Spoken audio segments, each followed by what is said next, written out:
نام و یاد الله آتش یا الله ইরানের live television স্ক্রিনে হঠাৎ ঝলসে উঠল একটি AK-47 রাইফেল।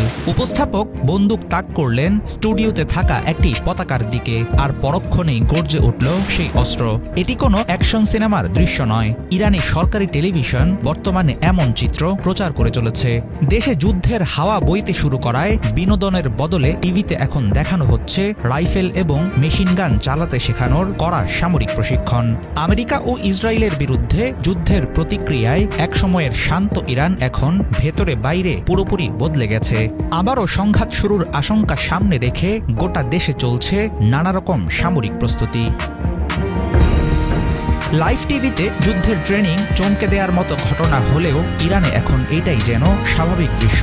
এর আগে দেশটির রাষ্ট্রীয় টেলিভিশনে দেখানো হয়েছে বড় বড় শহরের মসজিদে যুদ্ধের প্রস্তুতি নিচ্ছে জনসাধারণ।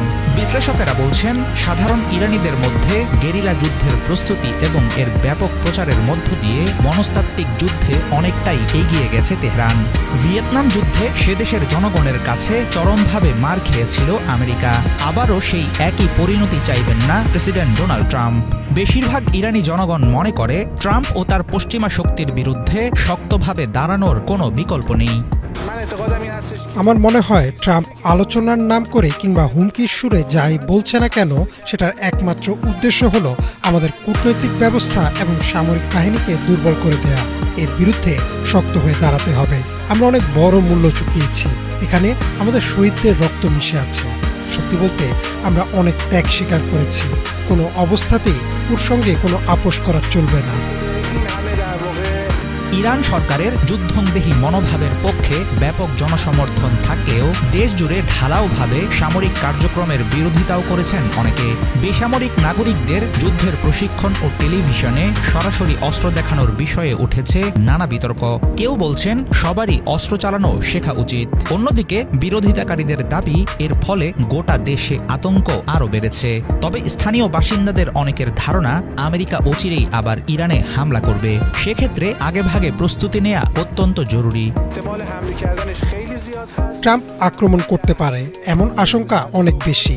এবারের হামলা হয়তো স্থানীয় বা নির্দিষ্ট কোনো এলাকার মধ্যে সীমাবদ্ধ থাকবে, কিন্তু তীব্রতা হবে অনেক বেশি।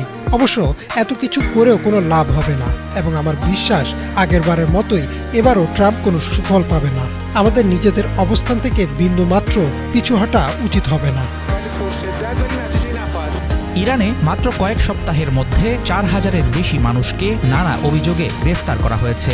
এছাড়াও ইসরায়েল ও পশ্চিমাদের পক্ষে গুপ্তচর বৃত্তি ও রাষ্ট্রবিরোধী ষড়যন্ত্রের অভিযোগে কার্যকর হয়েছে অনেকের মৃত্যুদণ্ড। সরকারি টিভিতে প্রকাশ্যে অস্ত্রের প্রদর্শনী এবং ট্রেনিং কার্যক্রম থেকে পরিষ্কার বোঝা যাচ্ছে যুদ্ধের ছায়ায় আমূল বদলে গেছে ইরানি সাধারণ জনগণের জীবনযাত্রা।